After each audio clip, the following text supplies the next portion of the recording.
మన ప్రభు మన రక్షకుడైన యేసు ప్రభువు వారి పేరిట ది లాస్ట్ అవర్ కడవరి గడియ బైబిల్ స్టడీ గ్రూప్ సభ్యులందరికీ ప్రత్యేకమైన వందనాలు శుభాలు తెలియజేస్తున్నానండి.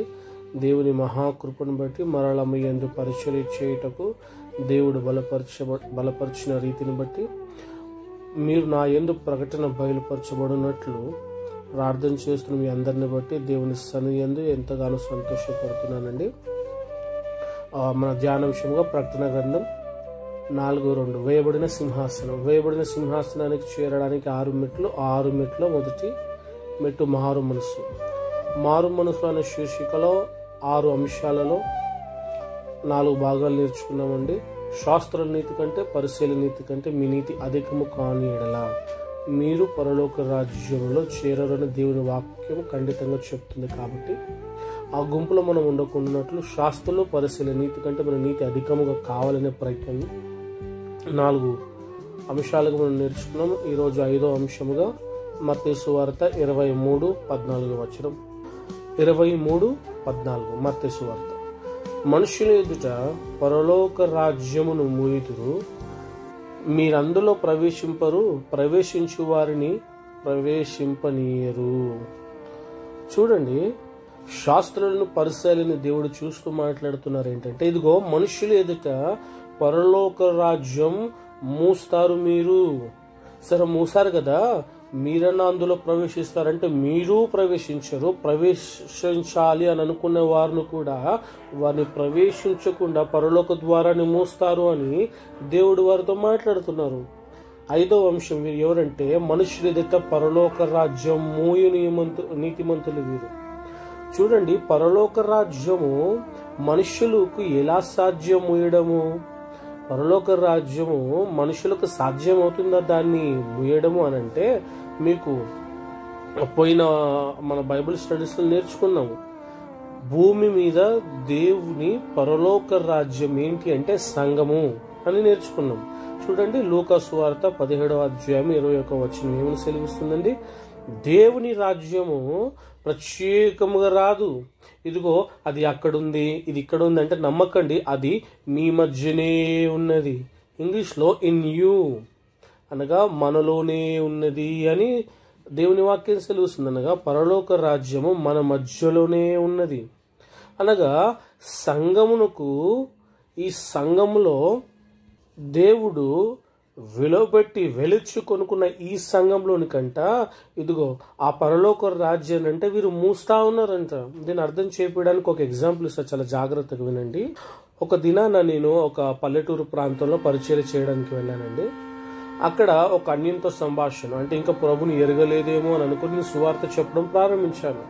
సువార్త చెప్పిన తర్వాత అతడు అన్న మాట ఏంటంటే, అయ్యా నేను యేసు అనే వ్యక్తిని ప్రభువుగాను దేవుడుగాను నేను నమ్ముతున్నాను, అయినా నేను సంఘానికి ఎందుకు రావట్లేదు అని అంటే, చూడండి, సంఘములో వెళ్తున్న వారు బయట నాకు తెలుసు, బయట నాకు పరిచయం. అయితే వారు బయట ఎలా ఉంటారు అంటే వ్యభిచారంతో ఉంటారు, అల్లరితో ఉంటారు, మందు తాగుతూ ఉంటారు, అన్ని పిచ్చి పిచ్చి లోక సంబంధమైన క్రియలు చేస్తూనే ఉన్నారు. కానీ ఎప్పుడైతే దేవుని సన్నిధికి వచ్చిరో మేము పరిశుద్ధులము అన్నట్లు ఉన్నారు వాళ్ళు. ఇప్పుడు వారి మధ్యలోకి నేను వెళ్తే వారి క్రియలు నాకు తెలుసు.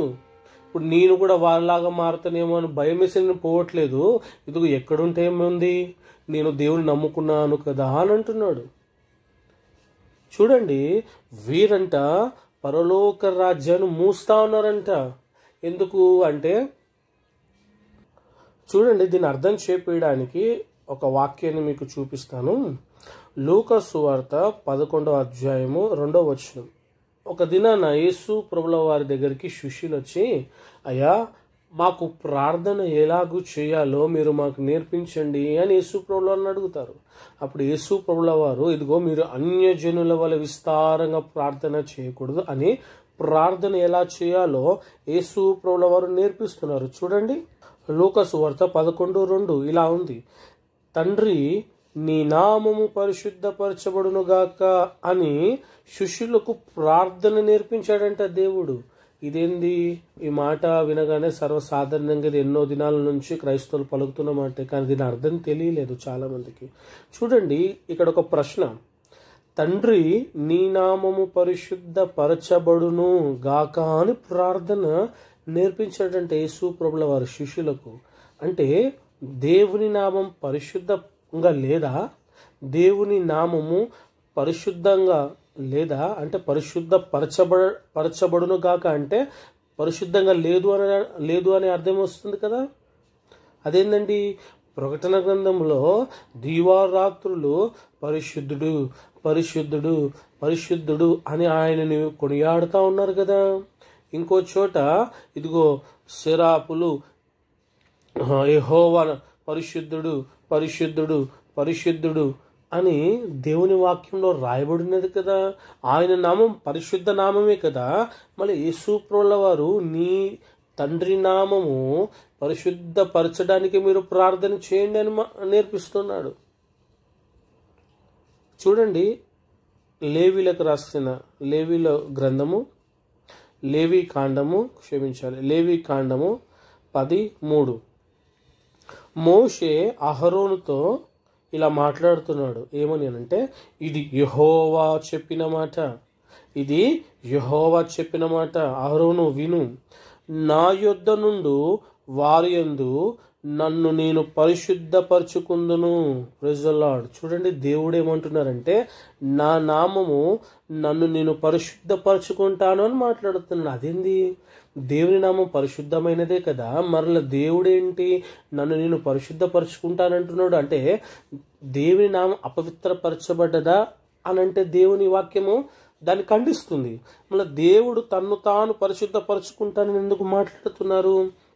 అసలు దేవుని నామము ఎందుకు పరిశుద్ధపరచబడునుగాక అని ప్రార్థన నేర్పించాడు దేవుడు అని అంటే, చూడండి, హెజ్కేలు గ్రంథము 36:23 ఇలా రాసినాడు. అన్యజనుల మధ్య దూషించిన నా ఘనమైన నామము నేను పరిశుద్ధపరచుదును, వారి ఎదుట మీయందు నన్ను నేను పరిశుద్ధపరచుకొనగా అని దేవుని వాక్యం సెలవిస్తుంది. అనగా దేవుని నామము అన్యజనుల మధ్య దూషణకు కారణమైందంట. అంటే ఆయన పరిశుద్ధమైన నామము దూషణకు కారణమైందంట. ఎందుకు ఆయన పరిశుద్ధమైన నామము దూషణకు కారణమైంది అని ప్రభువుని అడిగితే అక్కడే రాయబడి ఉంది. హెజ్కేలు గ్రంథము 36:20 వాక్యం ఇలా రాయబడి ఉంది. చూడండి, వారు అంటే ఎవరు? తాము వెళ్ళిన స్థలములలోని జనుల యొద్ద చేరగా ఆ జనులు వీరు యెహోవా జనులే కదా. ఎవరిని అంటున్నారు? వారును బట్టి. ఎక్కడ? తాము వెళ్ళిన స్థలములోని జనులు అంట. ఈ జనులు ఎవరి జనులు? యెహోవా జనులే కదా, ఆయన దేశంలో నుండి వచ్చిన వారే కదా అని చెప్పుట వలన నా పరిశుద్ధ నామమునకు దూషణ కలుగుటకు ఇజ్రాయేలీలు, వారు ఎవరండి? ఇజ్రాయేలీలు కారణమైరేంట. చూడండి, దేవుని నామం అనే జనులు దూషించబడ్డం గల కారణం ఎవరంటే ఇజ్రాయేలు ప్రజలంట. వారి క్రియలు ఇదిగో దేవుని సన్నిధిలో, ఇదిగో దేవుని సన్నిధి ఎలాంటి సన్నిధి అంటే ఒక మాట మీకు చూపిస్తా చూడండి. ఆ కీర్తనలు, దావీదు రాసిన కీర్తనలు 77:13 ఇలా సెలవిస్తుందంటే, దేవా నీ మార్గము పరిశుద్ధమైనది. ఇంగ్లీష్లో ఇలా ఉంటుందండి, God way is in sanctuary, అనగా దేవుని పరిశుద్ధమైన మార్గము ఎక్కడుందా అంటే ఆయన సన్నిధిలో ఉన్నదని దేవుని వాక్యం సెలవిస్తుంది. ఆమేన్, హల్లెలూయా.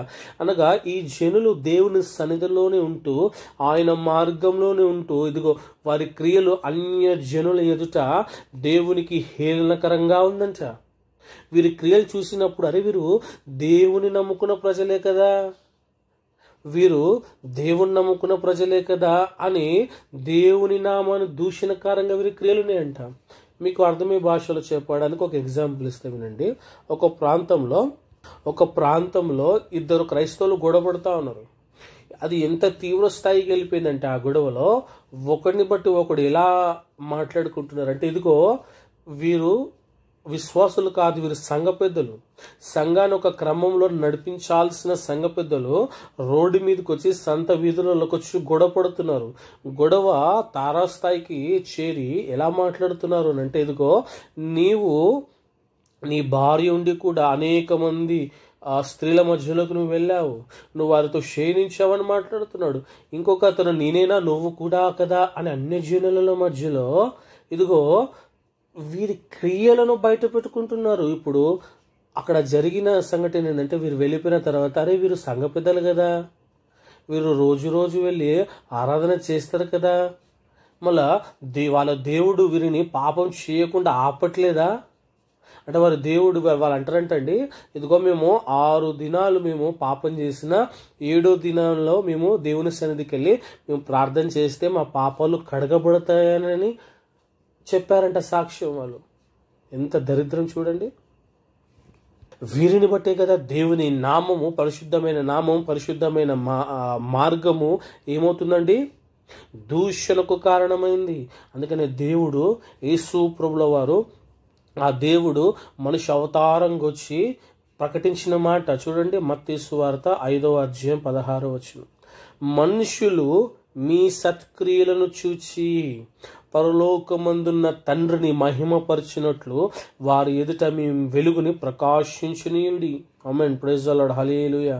ఇంకో చోటిలా రాయబడి ఉంది, దావీదు రాసిన కీర్తనలు 96:9, పరిశుద్ధ అలంకారము ధరించుకొని యెహోవాకు నమస్కారం చేయడం అని తెలుగులో ఉంటే ఇంగ్లీష్లో చాలా చక్కగా ఉంది చూడండి.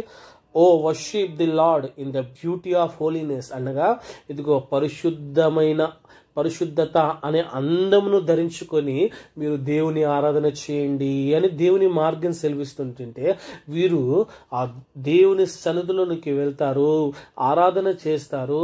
ఆరాధన చేస్తూ ఏం చేస్తున్నారు, ఇదిగో దేవుడు వారికి కృపనిస్తే అంట. యూదా పత్రికలో రాయబడింది, ఇదిగో దేవుడు వారికి కృపనిస్తే అంట. ఇదిగో వారు కృపను ఎలా వాడుకుంటున్నారంటే కామతురత్వమునకు వాడుకుంటున్నారు, అంటే కామతత్వానికి వాడుకుంటున్నారంట. అంటే దేవుడు మాకు కృప ఇచ్చినాడు, కృప ఎలా వాడుకుంటున్నారు అని అంటే ఇది వ్యభిచారానికి లైసెన్స్గా వాడుకుంటున్నారు. వీరు అనేకులు ప్రభు తట్టు తిరగకపోవడానికి గల కారణం వీరి క్రియలే. అందుకనే దేవుడు ఏమంటున్నారంటే మనుషులు ఎదుట పరలోక రాజ్యం మూసేవారు వీరు బయట వాళ్ళు కాదండి, దేవుని సన్నిధిలో నీతిమంతులుగా చలమనవుతున్న వాళ్ళు వీరిని బట్టి దేవుని నామము అవమానపరచబడుతుంది, దేవుని నామం దూషించబడుతుంది, దేవుని పరిశుద్ధమైన నామమునకు దూషణ కలుగుతుంది. వీరిని బట్టే కదా దేవుడు ఇదిగో యెషయా గ్రంథంలో అంటాడు, ఇదిగో కొండలారా వినుండి, ఇదిగో ఆకాశమా విను, ఇదిగో భూమి విను అని సృష్టితో మాట్లాడుతున్నాడు దేవుడు. వీరు మెడ వంచని తరము. అలాంటి గుంపులో మనం ఉండకూడదు. Praise the lord. మనము దేవునికి మార్గమై ఉన్నాము. ఆమేన్. దేవుడిని మార్గం చూపేవారమై ఉన్నాము. Praise the lord. అలాంటి కృప మన అందరికీ కలుగునట్లు ప్రార్థన చేస్తాను. ప్రార్థన. పరిశుద్ధుడా మీకు స్తోత్రం. మీ పరిశుద్ధమైన నామము నాయన, మీ పరిశుద్ధమైన నామము పరిశుద్ధపరచుటకు ప్రార్థన చేయమన్నారు. అయ్యా మా క్రియల ద్వారా మీ నామమునకు దూషణ కలిగిందేమో, మా క్రియల ద్వారా మీ నామమునకు దూషణ కలిగిందేమో. అలాగున్నట్లయితే మమ్మల్ని పవిత్రపరచండి, మా మనోన్నతాన్ని వెలిగించండి. మా క్రియలు కాక నీ నీతిని బట్టి నేను ఎదుర్కొనుటకు సాయం చేయండి. మా నీతి సరిపోదయ్యా, మా క్రియలు సరిపోవయ్యా, మా క్రియలు మురికి గుడ్డల వలె కనపడుచున్నాయి నా తండ్రి నీకు. అయ్యా మా మనోన్నతాన్ని వెలిగించండి, మమ్మల్ని పరిశుద్ధపరచండి. మీ పరిశుద్ధమైన నామం పరిశుద్ధంగానే మేము ఆచరించటకు సాయం చేయండి. నీ పరిశుద్ధమైన మార్గము నీ పరిశుద్ధమైన సన్నిధిలో వెతుకుటకు సాయం చేయండి. మా క్రియలను సరిచేయండి. వింటున్న వారు నాయన మనుషులు ఎదుట పరలోక రాజ్యం మోయివారుగా కాకుండా ఇదిగో పరలోక రాజ్యం నా ద్వారానే తప్ప అని మీరు పలికినట్లు ఇదిగో మా ద్వారానే ఉపదేశము, మా ద్వారానే ఇదిగో ఒక్కసారి అప్పగించబడిన బోధ ఇదిగో మా ద్వారానే అని అపోస్తులు ప్రకటించిన రీతిగా ఆ గొప్ప సర్వసత్యంలో మేము ఉంటకు సాయం చేయండి. అనేకులు సర్వసత్యానికి తిరుపుటకు సాయం చేయమని మీకే అప్పగించుకుంటూ నజరుడిని స్వాతి పరిశుద్ధ పేరిట ప్రార్థిస్తూ అడిగి వేడుకొని పొందిన పరమ తండ్రి. Amen. God bless you all.